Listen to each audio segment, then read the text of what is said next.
Welcome to another podcast brought to you by the UW-Oshkosh College of Business graduate programs. I'm excited today to have part 2 of our discussion with Jim Ransom. Jim had so much great stuff to talk about, we split this into 2 podcasts. So here we are, part 2, Jim Ransom. Welcome to the It's Time podcast with your host, Professor Dale Feinauer, from the University of Wisconsin-Oshkosh College of Business graduate programs.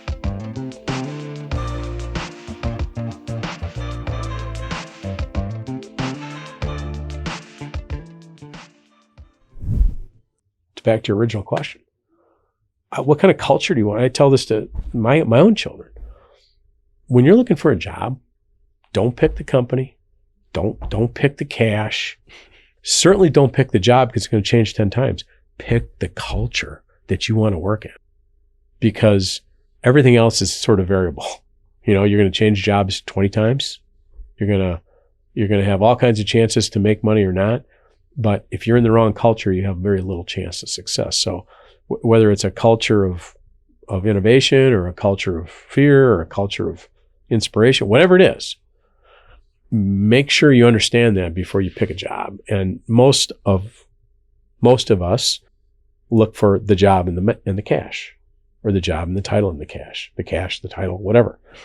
Most of us don't understand what we're really getting into.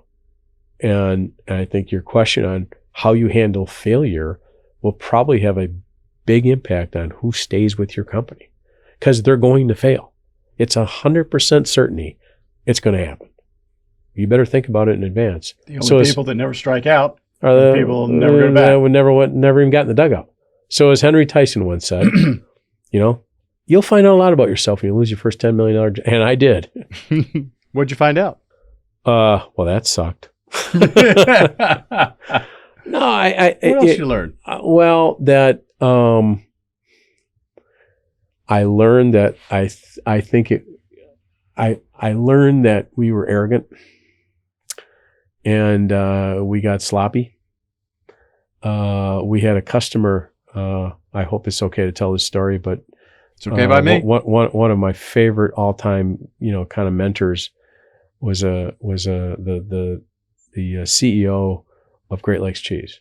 I'm not going to say his name, but he was just he was a great guy. And when I got promoted to president, and he called me to congratulate me, and it was a big customer of ours, tens of millions of dollars. And they were the world's largest, really the U.S. largest processor of cheese. You don't know them because it's all private label. And they had hundreds and hundreds of SKUs, and we were failing dramatically with service. We were missing every order. It was pathetic. And we had the best technology, and we had the best products, and we had by far the most patents. We were the best, material science company in the world. Probably still are. And I think we got a little full of ourselves, and, we'll get it to you as soon as we can get it to you. And our service model kind of went to hell. And Gary called me and he goes, "I'd like you to come down to Cleveland and meet with me, and bring your team if you want, but I want you here tomorrow." Well, I'm probably not coming for a pat on the back. I'm coming to get something, some bit of advice. And we sat down in a big conference room, and big, like 10 people from Great Lakes and 6 or 7 of us from Bemis. And he leans across the table and he goes, "We used to be good friends, our 2 companies, but you failed me. You failed us just terribly. And we're on the verge of having to replace you as a longtime supplier because we're no longer good friends. So I want you to go home, go back to Wisconsin, and think about what it's going to take to become good friends again." And this is like the French Moss story. I'm just sinking in my chair. Right. He had a way of just gutting me without actually even. Doing it politely. This was better than yelling. A 6-minute meeting, and I want you to fly back to Wisconsin and think about what it's going to take to be good friends again. Because if you don't get it right, it's probably going to end bad. But we need to be good friends. And he knew how to get to me. And I just sat there and I was just almost stunned. So what did I learn about? Fortunately, we figured it out.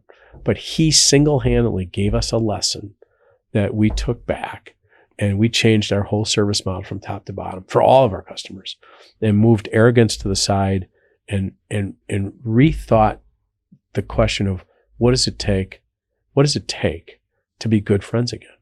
And it was a lesson I learned, this is cheese packaging. How hard could this be?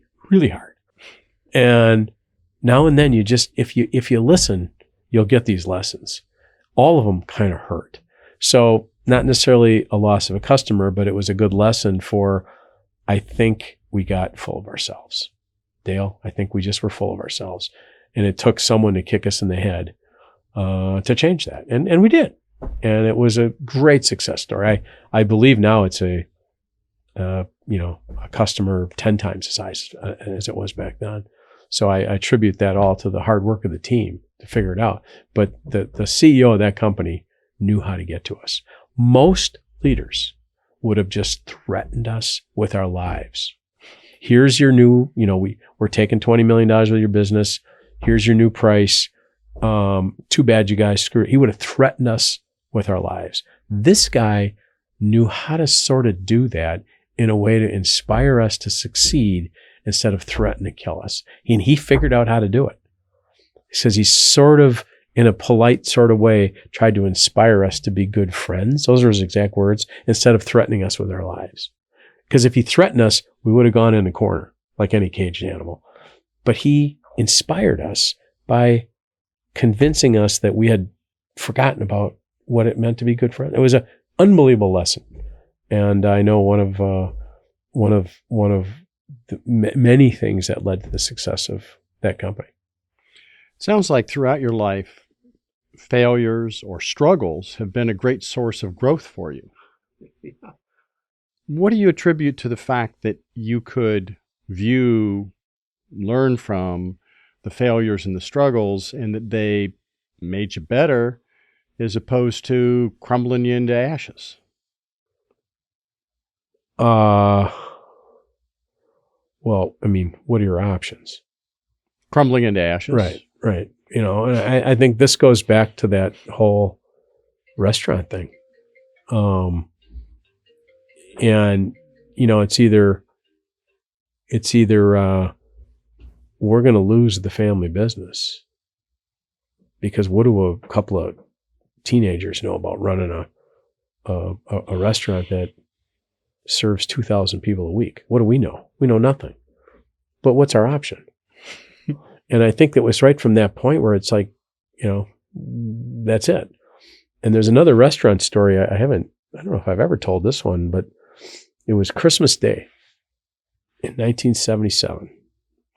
And my dad had bought this restaurant, and I had actually worked at a Holiday Inn as a kitchen manager in high school. So I had at least 0.1% of experience.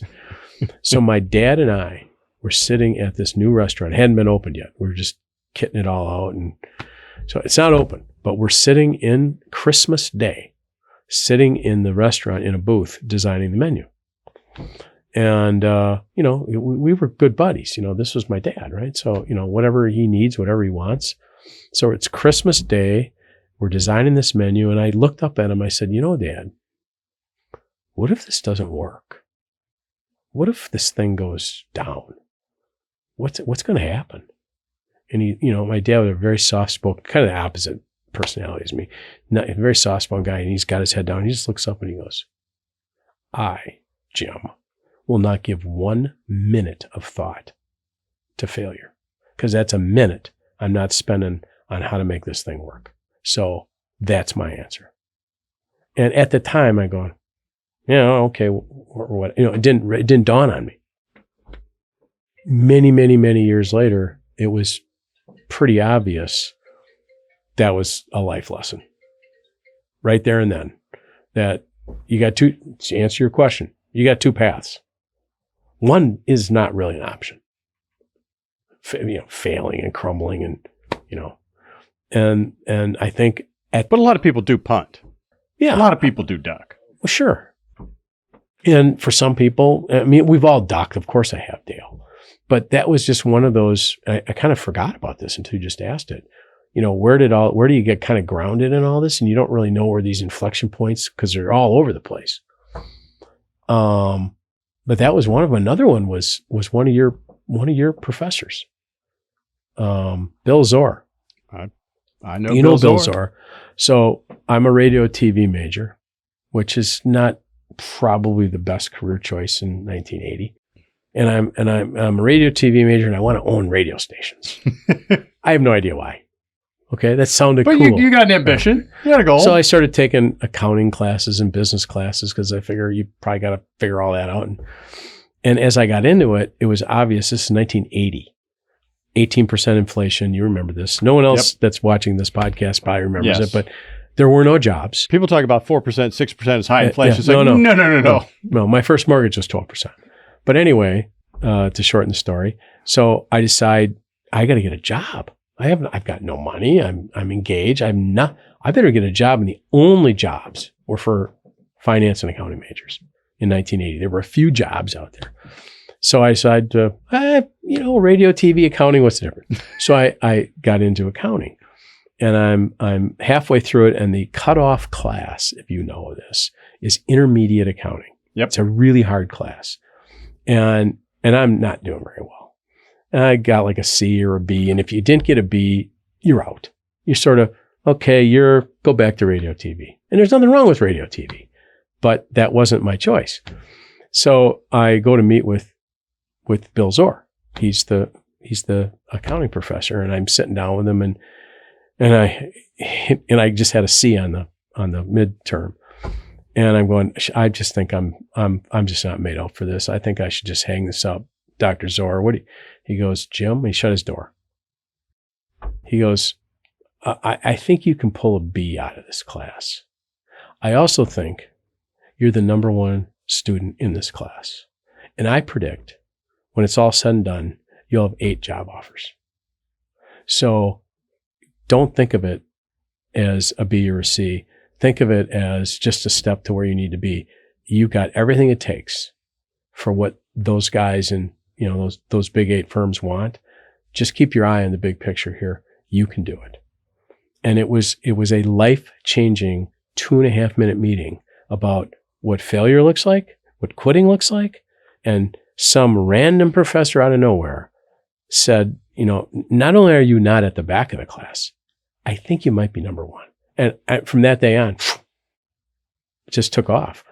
So I think whether it's my dad at the restaurant, Bill Zor sitting in I can't remember the name of the business school way back then. Clo. Yeah, it doesn't exist anymore, but there's we gave it to radio, TV, film to let them use it. Yeah, I'm sure they leveraged it into a massive success. But you have these people you meet in your life that just made this incredible difference. And that's what I'm trying to do now. That's why I do this stuff on Saturdays. That's why I'm doing this podcast. That's why I do the commencement speech. That's why I'm trying to do my coaching and advisory work. It's not about making it. It's about trying to make a difference. And I think in the end, your legacy won't be the pile of money. Who cares? Right. It'll be the pile of happiness and experiences. And that usually comes down to, did you make a difference? And so there's all these people, French Moss, my dad, Bill Zor, you, that make a difference if you're looking for it. So one of the keys is to be looking for it. I think so. And sort of a two-sided question. What did Bill Zor see in you? Presumably he didn't give that speech to every student. I invited him to my wedding, and, we lost contact. I don't know for sure. I don't know, Dale. The most inspirational leader, the best leader that you've ever interacted with. Who was the best leader I've ever interacted with? Wow. Let me answer that a little differently. Okay. I have like 3 or 4 attributes, but they're from different leaders. Okay. So I haven't thought about this in advance. It's a mosaic here. It's a composite. Okay. I talk a lot about, nobody cares how much you know until they know how much you care. Yes. If you don't get that right, you pretty much don't have a chance. But if you get that right, it's incredible. So let me tell you a little quick story about that. The guy that pretty much promoted me to every position I had at Bemis was a guy named Henry Tyson, the retired CEO, and took many, many chances on me. I'm the non-chemical engineer that he kept promoting to running all these big businesses, and big, tough, chemmy, tough-minded guy, but with an incredibly big heart. You just didn't see it often, but just a big, tough-minded guy. And you have to be in that role, of course. Fast forward, my mother dies. And a very emotional thing, obviously, in my life. And Henry and a bunch of the officers all came to the funeral. So I'm in the very front row, as the family often is in a funeral, right? And my hands are on the pew. And Henry walks up to do their condolences, right? At church, this is. And he walks by the front pew, and he gets to me, and he just holds my hand. This is Henry Tyson, the toughest SOB I met. And then he's sort of a little emotional, and he walks away. And at that moment, I knew that the guy cared about me. And I always kind of thought that, but it's just one of those gestures. It was a fleeting little 10-second thing, Dale. But I'll never forget, in his retirement speech, which I gave part of it, I mentioned that to our board, who never saw that side of him, but it was always there. So that's one of those little elements of nobody cares how much you know until they know how much you care. And if you can get that right, and not many people saw that, but I saw that in him, and really Jeff Curler too, who was the chairman of the company. They always got that right.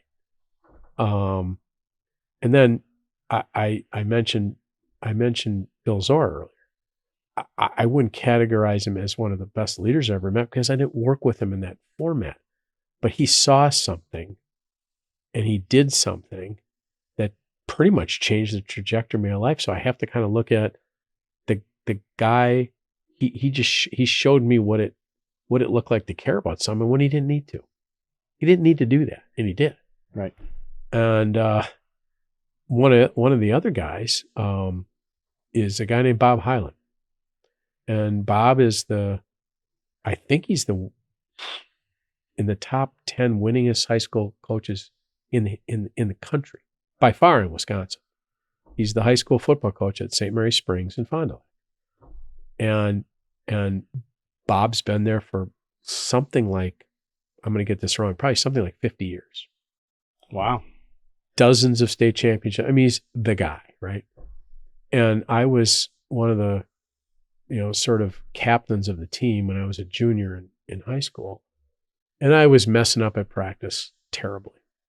And Bob was a young guy then in his 20s and a crazy coach. This is in the day where they could beat you up. And I missed a play and missed something else. And he yelled at me and told me to go take a shower and, I don't want you on the field anymore. And I got mad and I took my helmet off and I whipped it at him. And I turned around and started walking away. We had been to 3 straight state championships. This was a real football team. And I start walking away and all of a sudden I hear all the team screaming. And I look over my shoulder and here comes 265-pound All-American guard from North Dakota State, Bob Hyland, at me at 20 miles an hour and creamed me. Knocked me 5 feet through the air, knocked me down. And then I uttered a bunch more swear words and I quit. And I walked off the field and quit. And I was so mad at him. And I went home, told my dad this whole story. And my dad, you've already heard a few stories, just listening. He goes, Jim, get in the car right now and go back there and you apologize to him.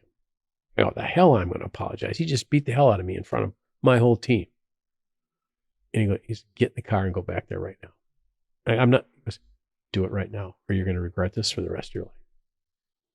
So I get in the car and I drive back to high school, which is up sort of about 5 miles up in sort of the ledge of Fond du Lac. And I walk in his office. He called me Ransom because he never could pronounce my name right. He goes, Ransom, what do you want? I go, I came back to apologize because I knew you'd be back. I go, Coach, why did you do that? He goes, because I knew you could take it and you needed it and you needed your head corrected and you needed to just have someone lay you out and bring you down to earth. And I thought that was about the right time to do it. And we have since talked many times over the years. And one time I asked him, if you're going to take me apart, I'm supposed to be one of the team leaders. Don't you want to do that privately and not in front of the people that are supposed to follow me? He goes, yeah, I probably should have. But I thought the best thing to do was to just nail you right in the football. So, there's another example where his style didn't work with me at all. It never did for all the years we were together. But I learned from that, you're going to have lots of different people lead you. And you have to understand what they're trying to do.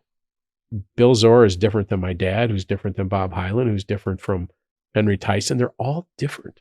So you ask the question, who's the best one of them all? I don't know. They all brought something different to the table. And I could come up with 100 more of them. But I don't know that I've ever yet met the best, Dale. I don't think they exist.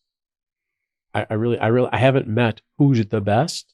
And I'm not trying to ultimate leader. I just don't know if that person is really out there. Right. I think probably the best pure leader I've ever worked with is a guy that's going to be on this podcast, and that's a guy named Brian Brandt.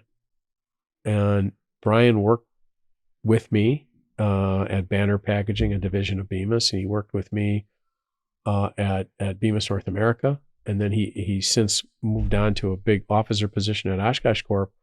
But I learned as much from that guy, or more than he ever learned from me. And so for those of you watching or listening to this podcast, Brian will be on this at some point. Listen to him. He's a wise guy. And fundamentally, he'd probably be the best. And I'll let that interview, you'll come to your own judgment, Dale, but I'll let that interview speak for itself versus me trying to describe it. The University of Wisconsin-Oshkosh Master of Business Administration program is powerfully positioned to help you advance your career. Join a strong network of more than 3,700 UWO MBA alumni in the Fox Valley and beyond, and take pride in earning a quality business degree from an AACSB accredited institution. Courses are led by award-winning faculty and industry experts, helping you develop personally and professionally during your time here. Take the first step toward an MBA by visiting uwo.sh/MBA to see all that UW Oshkosh has to offer. That's uwo.sh/MBA. Apply today. And not to stress the point too much, but I think it's fascinating when you noted that humility is one of the important characteristics in a leader, that you're identifying someone who you were a leader for and noting that you learned more from them than they learned from you. I did. Speaks to humility. It's just honesty, and it's true.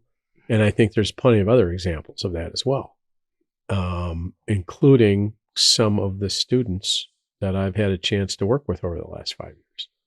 These are this is the 1% of the 1%. You're 30, 40 years old, and you're going to fork out all this money, and you're going to spend, 55 straight Saturdays grinding out an EMBA. There are very few people that will put themselves or their family through that. So you have some incredible ambition, and some really important goals you want to accomplish.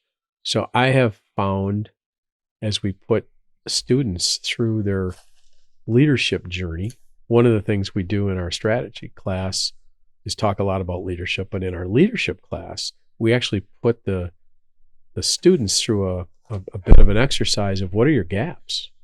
Here's who you are, and here's where you want to be. Here's what great looks like, and here's where you are today. I don't know if this is in most MBA programs, but it's in ours because we put it there.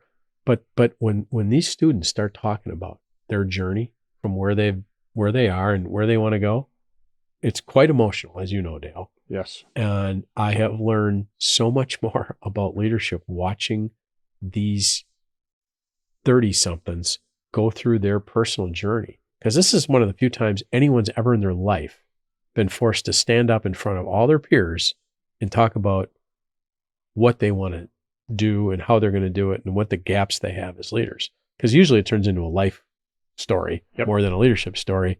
So it's another place, I don't know, to do with humility, but it's an incredible source of things I've learned about leadership, is watching whatever it's been now, 100 students go through that little journey and watch what they talk about and listen to the conviction to what they want to change and watch some of them cry and some of them laugh, but all of them, Some of them both. all of them get very emotional when you talk about what your leadership journey needs to look like. And it's never over. Mine's not over. Yours isn't over. No, absolutely not. We wouldn't be sitting here doing this if it was. Exactly. So, it's a great question. I don't know that I've ever had anyone ask me, who's your all-time, leader. I'm going to pick somebody right now. It's going to be Brian. And the rest of it is just the composite that's still being put together. It's not done. I'll give you another chance for humility.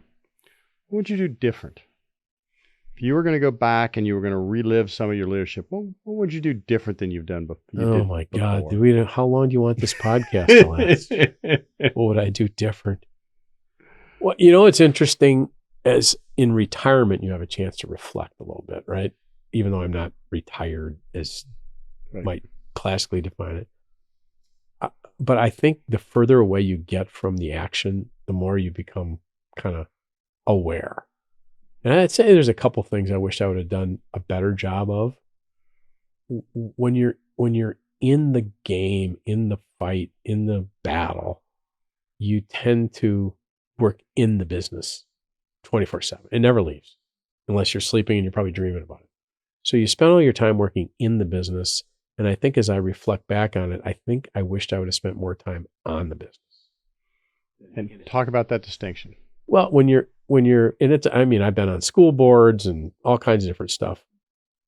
Data care board, you're focused on problem solving. You're focused on the issue of the day, the issue of the week, the issue of the moment. It's all about, we're here and we need to get to here.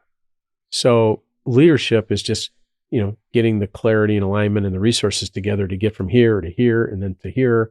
And you're in the foxhole working on the business, or in the business rather. And I think it would be healthy to have a working day vacation every week to step back from it all. Step, not just 5,000 feet, 50,000, 100,000 feet away from it. And just sit back and what if the business, what if the people, what if the organization, what are some of the other things we could be doing? And of course I did. But I think I could have done more of it. Now that I reflect back on, I probably was more of a foxholer than I was a 50,000 foot guy. And I wished I had balanced that better. I think it worked fine, but if I could do it over, I think I'd do more of that. The other thing that's probably more relevant is, and we're all guilty of it, is we all chase the problems far, far more than the opportunity. And if you look at success, it largely comes from leveraging opportunities, not fixing problems. But what do? With the employee that's red, we try to fix. The customer that is got the lowest margin, we try to get that one improved. The plant that has the lowest quality rate, we try to work. We put all of our time and energy generally on the problems, particularly people. Think about your life, Dale. Yep. 10 hours of people problems for every 1 hour supporting the one faculty member that probably could succeed you. We spent our time, just everyone does it, and I was guilty of it, working on the problems. When in reality, and maybe it's ego, I thought I could fix them. When in most of the time, you can. And I think most successful entities, families, companies, churches, schools, they have found a way to leverage the opportunity at a pace far greater than working on the problem. And I think we obviously have someone coming to fix the problem right now. If you picked up the sirens on the audio here, but I think if I wished I had spent more time, supporting particularly the people that I think really were going to make it happen long term, versus fixing the problems because they were urgent. It's way easier to see that the further you get away from it. So spend your time, if I could give some advice, balance your time working on the business versus in it. You got to do both. And if you have an opportunity to work on a problem today or work on an opportunity, pick the opportunity. Even though the problem is screaming, it's probably on fire, there's smoke coming out of the chimney, someone's going to get mad. If you fix the problem and at the end of the week, it will not have any material effect on the business, then it didn't matter. So the more you think about it, I got to fix this, this, and this. But if I don't fix it, nothing will happen anyway. If I do fix it, there'll be no meaningful change. So work on the opportunity because it's going to at least have a chance to be leverageable. Fixing a problem that isn't going to even be noticeably different if you fix it, and we all get caught up in it. Right. And a really hard thing for leaders to do. Put it in perspective, especially newer leaders. Yeah. Where that's just more of an experience thing. But man, how many hours we have all burned working on employees that are in the red box. You're never going to change them anyway. That's how they got there. Just move on. Yes. So I'm with you. Yeah, I think maybe one of the other things I wished I had, done more of is, when life moves fast and you don't always see what people are capable of because, you just get these glimpses and then you're on to the next thing. And I think now and then slowing down a little and looking a little bit behind the curtain at what people are possible and what they can do. And I have a great story. One of my all-time favorites was girls softball. I coached the 6th and 7th grade girls softball team, which my daughter was on. And my other daughter helped coach, and one of my neighbors. And we were not very serious. We were halfway decent. But we spent all this time coaching our sons. It was time to coach the girls. So we volunteered to coach, and I was the manager of the girls softball team. And, we had okay team, but we had this one particular young lady. Her name is Jessica. And she was that one kid, can't hit, can't catch, got to put her in left field as far away as she can get or in right and bat her last every single week. Coach, can I pitch? No, Jessica, you cannot pitch. You cannot play second base, go to right field and go all the way to the fence and turn around. Can I lead off, coach? No, Jessica, you cannot. Time goes on, right? In the middle of the season, Jessica runs to second base and doesn't slide. And if you don't slide in girls softball, you're out.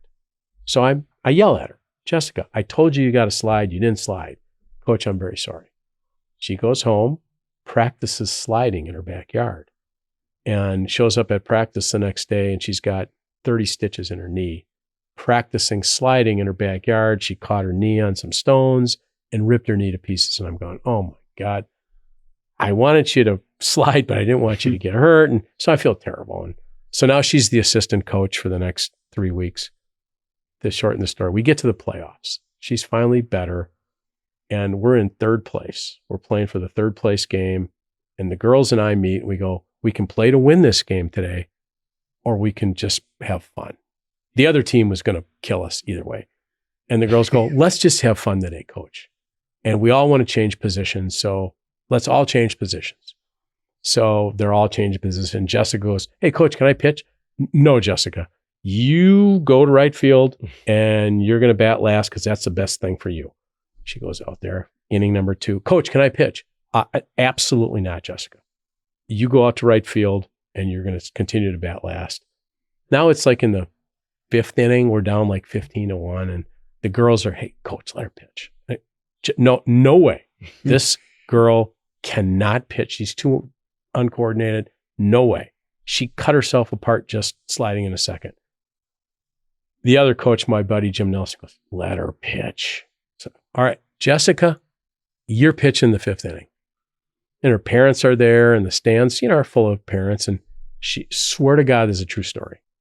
She goes in and throws 9 70-mile-an-hour strikes out the side. You couldn't even see the ball. It was pitched so well. And I'm just in awe that she did this. The girls carry her off the field. Her parents are bawling. Half the places, nobody saw this coming. She ended up pitching in college, actually. And it's just a true story about me just being stubborn and not looking at what's possible. And to this day, of all the stories I tell about people and what I missed and what I could have done, watching her parents' face when that kid got carried off the field, I'll take it with me the rest of my life, Dale. So everybody's got to have lessons. And one of mine was Jessica, the softball story, and watching her pitch. And she ended up pitching in high school, and she ended up pitching in college. I don't know what happened to her. I lost contact, but you know what? It was there the whole time, but I never slowed down to look. Right. I never slowed down to look. And we talk about this story with my daughters because they were there to witness this. And so they learned something too from this story. Right. So what would I do different? There's a lot of things. I think I got a lot of things right, but all of them are kind of people related, as you can tell. You'd let Jessica pitch. I let her pitch. It took a little doing, but I let her pitch. And to this day, I've never seen a grade school kid pitch like that. She was pretty tall, like 5'8", 5'9". Right. Anyway, sometimes it's not obvious. People are capable of incredible things if you look, and that was one. What's the most fun? What's the best part of being a leader? That's the easiest question you've asked me today. When you see people succeed and do things they didn't think they could do, it's euphoric. You see somebody that doesn't think they can do it, and you've convinced them to do it, or you put somebody in a role that they weren't ready for, they exceed, they perform at a level that even they didn't think was possible. When you see people do stuff that they didn't think they could do, that's fun. You took a risk usually, but just watching people exceed what they thought was possible is just the most incredibly powerful thing. So at some point in at least in my career, when it really became the most fun was when I quit worrying about my own career. Somewhere in my 40s, I think, maybe late 40s, where I don't care if I ever get promoted again. When I quit caring about it, Dale, it just went like this. It was so much more fun. I can't explain it, but I quit worrying about positioning myself for the next whatever, getting in, in the right position to get promoted to this or that or whatever. You know what? Just lead from the back, take care of the truth, and they'll make it all happen. You don't have to do anything. And suddenly it just goes like this. And then you get the credit. Yes. You get the credit because you were in the box, right? You were the quarterback. You get the blame, but I think it's so empowering and so euphoric. And this is what I miss. I do miss that element of working, whether it was Monashik work or Bemis or whatever it is. It's hard to get the leadership buzz doing anything but that. You can get it, you get it from this, you can get it from other places, but the buzz you get from getting people to realize some level of success or happiness that they got to because you were in their life, that's pretty cool. Pretty difficult to monetize that. Yep. And it's way more fun than making money. Yep. Like by 100 to 1. Yep. And so now, you and I are at we're at least on the back 9 of our careers, Dale. Yes. Some might say the 19th hole. We're not quite to extra innings yet. My 91-year-old mother is in extra innings. So now you look for different ways to make a difference. Yes. You look for different ways to, sort of coach and lead. And some of that's day to day, some of that's how do you treat the people in your life Some of it's the lady at the bakery. Are you going to be kind to her? Or are you just mad because what you want isn't there and you're in line behind two people? I mean, leadership takes a lot of different forms. And it's not always just standing up in front of 10,000 people and commanding some sort of performance. It's sometimes it's one-on-one. Sometimes it's your family. Sometimes it's, doing this.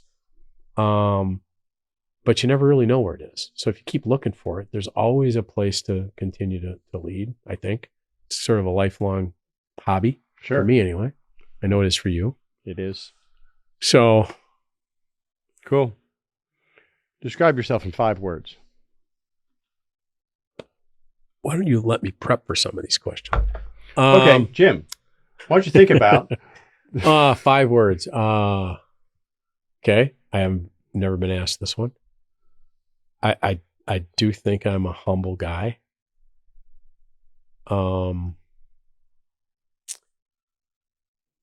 I do care. I think I've always been pretty decisive. And whether it's egotistical or not, extremely confident. And I mean, it's something to do. I don't know if I have one word, but I cherish. I try never to have regrets with my family, with my job, with my wife, who I've been with since we were 16. I don't take for granted anything. I really, and you know this because you and I are the same age. Is you have to just be careful not to have regrets. So I don't know if that answered the question. I hadn't really thought about it. No right answer. Those are some of the top of mind. There you go. Last piece of advice that you would give to people that are thinking of becoming a leader in an organization. What piece of advice would you give them? I think maybe there's 2. They're both have nothing to do with delivering profits, because that's an output of leadership, not an input. But I would say that, the only thing that kind of brings happiness and peace to your life is the quality of your relationships, starting with yourself. And if you can't get that simple equation right, you're probably never going to be that great at leading, because you'll eventually learn, not at 20, but by the time you're our age, the quality of your relationships is the only thing that will really bring peace and happiness. And it's an incredible attribute of leadership, by the way. And the second thing, and I said it earlier, whichever version of this story you want to listen to, it's again, we always want to be at the top of the mountain so everybody can see us, and that's just not the case. What is most important is, nobody cares how much you know until they know how much you care.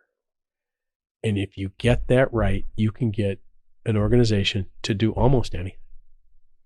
And so if I would give any advice, it'd be, the quality of your relationships and how you lead, how you think about it, will define you. Ultimately, the results you deliver won't, good or bad. It won't be enough, because it won't be enough for you. Right. So, you got to do all of the above. But if I had to pick 2, again, the output measures of leadership are results. The input measures are what you should spend your time on, because you're probably not going to be the one delivering the output anyway. Right. But you'll be grinding on it, and you'll be working on it. But, lead from the back. However, whatever version of this resonates with you, Dale. But when I finally got that through my head, that nobody cares how much you know. Nobody does. Nobody. We have to act that way because we're smart. We're the leader. We're the smart guy. We have all the answers. No, you don't. No, you don't. And eventually, you get that through your head at some point. or you get fired, one of the two. But once you figure a few of these unlocks out, it can be pretty powerful, and it can be addictive. It's fun. It is addictive. Leading is fun. Not everybody likes doing it. Some people, it's not for everybody. Nope, not for most people. But for those that are interested in it, and those that are passionate about it, and those that want to study it, the other beauty of it is there's no finish line to it. Well, I finally got that done. No, you don't. Well, I got that figured out. No, you don't. And so one of the beauties of this whole topic is, as you'll tell the stories through this podcast, there's no finish line. It's just the journey. We're all a work in progress. Yeah. And you can embrace that journey, or you can kind of sit in the corner and be a recipient of it. Manage your pile of experiences and happiness. You can do that yourself. But some people don't kind of get that stuff right.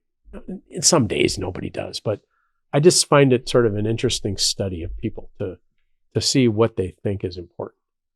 And I go back to relationships will drive your happiness, and having the backs of your teammates will drive your success. And if you get those things right, you got a pretty good chance of sitting here doing this one of these days, if that's something that's important to you. So you drive the relationships because it's the right thing to do, and that's what's going to make you feel good in the long run. And by the way, it'll actually be the most profitable thing to do anyway. Undoubtedly. 1 + 1 = 3 if you know what the variables are. And if you focus on getting people to do more than they think they can do, to have their backs sincerely, to inspire success instead of create fear to perform, I think it's the only way going forward in an environment that's changing at the pace it is. And the other thing is, this is a global environment. When I got into the world of business, it wasn't global. It was U.S. Oh, there was Europe, but it wasn't a global economy or a global world or a global communication. It was very narrowly defined as the U.S. Those days are long, long, long. How is management leadership different today than it was is business, I should say, how's business different today than it was when you started in business? Well, first off, your window of flux, window of performance, if it was a foot wide, now it's an inch. Right. You have no wiggle room because of technology, information, statistics, diagnostics. So when you first get into the business world, when you and I did, your room for error was pretty wide. Now it's, if it was a bowling alley, now it's one lane, one tiny, right, 3-inch square. So one thing is, the world's narrow because of the information we have. It's operating at a pace 100 times faster than when I got into it. So it's narrow version of what the risks are and the ability to perform. It's global in terms of competitors you didn't even know were there are now there. Competitors that didn't exist. You own a cab company in New York, and next thing you know, Lyft and Uber. You own, car company like, General Motors, and next thing you know, Tesla's there worth 4 times more you are, and they didn't even exist 10 years ago. So companies are emerging that didn't exist. The fairway has gotten narrow. The speed of change is just rapidly different. And it's all tied together in a global environment. Now we're dealing with this on a supply chain basis right now. And the leaders of the future are going to have to adapt to a 360-degree world versus when I got into it, it was pretty much, here you are, there you need to be, here's your customer, there's your vendor. Those days are over. And so the leaders of the future have to be far more flexible and adaptive to change. And that's pretty obvious. So the days of leading like this, Dale, and pounding performance out of an organization, they're not going to work for you. It's over. It won't resonate. So I think the future leadership models are going to be built very differently. Are you optimistic or pessimistic about the future, given the young people you work with, given the people you've led, given the students you see? One of the other beautiful life lessons he taught me is stress is, and to your point on am I optimistic, it only comes from when we don't know what to do. We know what to do. No, it's cumbersome. COVID is cumbersome. That's a pretty big challenge. Yep. But we do have a way through this. Supply chain issues, interest rates.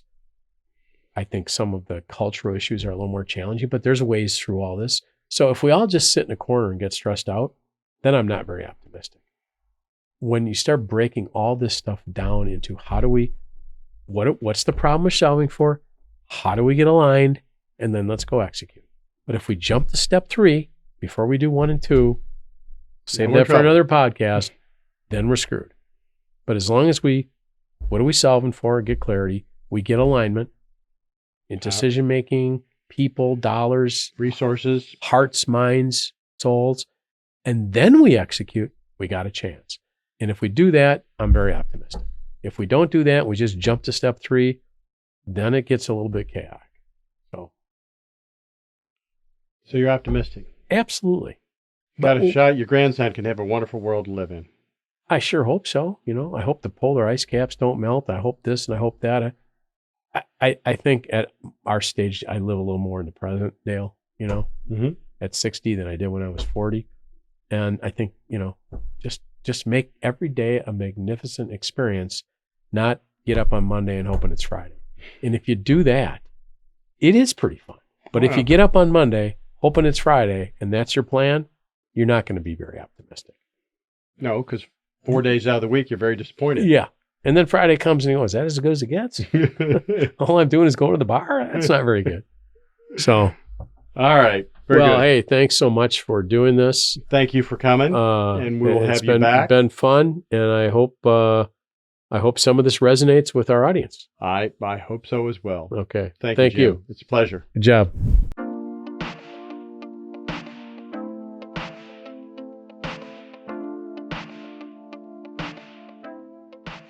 It's Time is a production of the University of Wisconsin-Oshkosh College of Business Graduate Programs in association with Venture Project Studios.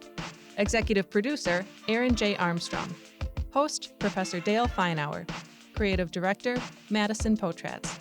Director of Photography, Elazar Kloon. Audio and Video Editor, Elazar Kloon.